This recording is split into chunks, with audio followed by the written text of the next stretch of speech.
Supreme leader Ayatollah Ali Khamenei మరణంతో ఇరాన్లో ఓ శకం ముగిసింది.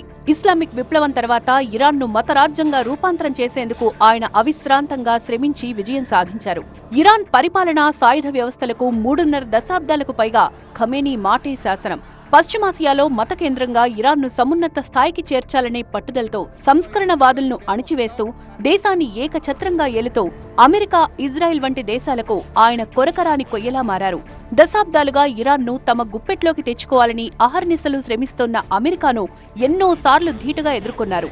ఇస్లామిక్ విప్లవంలో చురుకైన విప్లవకారుడి నుంచి తిరుగులేని పాలకుని దాకా సాగిన ప్రస్థానం ఖమేనీది.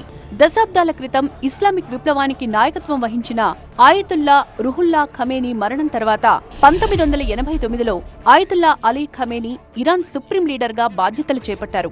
పహ్లావీ రాచరిక పాలనను అంతం చేసిన విప్లవం వెనుక సైద్ధాంతిక శక్తి రుహుల్లా ఖమేనీ అయినప్పటికీ ఇరాన్ తన శత్రువుల నుంచి రక్షణ పొందడంతో పాటు సరిహద్దులు దాటి తన సత్తాను చాటేలా సైనిక, పారామిలిటరీ శక్తిని పెంపొందించింది మాత్రం అలీ ఖమేనీనే. 1939లో మషద్లోని ఒక సాంప్రదాయ మతపరమైన కుటుంబంలో ఖమేనీ జన్మించాడు. మొత్తం 8 మంది సంతానంలో ఆయన రెండోవారు. ఇరాన్లో ఆధిపత్య వర్గమైన షియా ముస్లిం శాఖలో ఈయన తండ్రి మధ్యస్థాయి మతగురువు. చిన్న వయసులోనే ఖురాన్ను లోతుగా అధ్యయనం చేసిన ఖమేనీ 11 ఏళ్లకే మతగురువయ్యారు. 1979లో నాటి ఇస్లామిక్ విప్లవంలో ఆయన కీలక పాత్ర పోషించారు.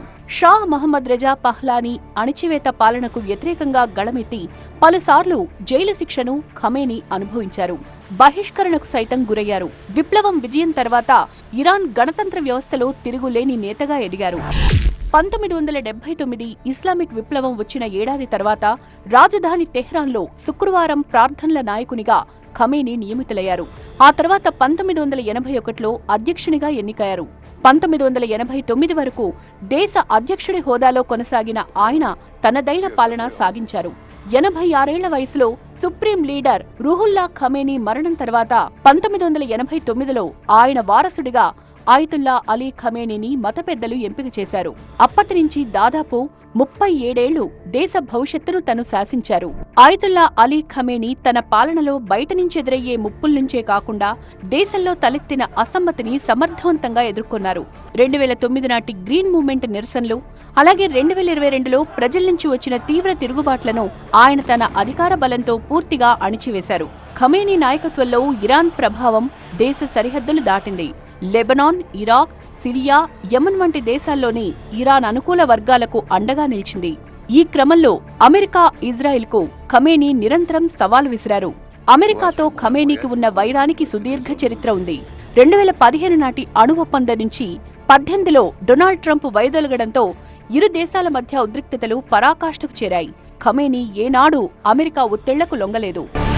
చివరి సంవత్సరాల్లో ఆర్థిక సంక్షోభం, ప్రజా నిరసనలు, హమాస్, హిజ్బుల్లా బలహీనత, అమెరికా, ఇజ్రాయెల్ దాడుల వంటి పరిణామాలు ఆయన పాలనను కుదిపేశాయి. ఈ ఏడాది ప్రారంభంలోనూ ఇరాన్ అగ్నిగుండంలా మారింది. ఖమేనీ వ్యతిరేక నిరసనలతో ఆ దేశం అట్టుడికింది. రాజకీయ, ఆర్థిక మార్పుడులు డిమాండ్ చేస్తూ ఇరాన్ వ్యాప్తంగా నిరసనలు మిన్నంటాయి. దీంతో కొన్ని రోజులు దేశవ్యాప్తంగా ఇంటర్నెట్, ఇతర కమ్యూనికేషన్లు నిలిపేశారు. ఖమేనీ పాలనకు వ్యతిరేకంగా పెద్ద ఎత్తున ప్రజలు రోడ్లపైకొచ్చి నిరసనలు తెలిపారు.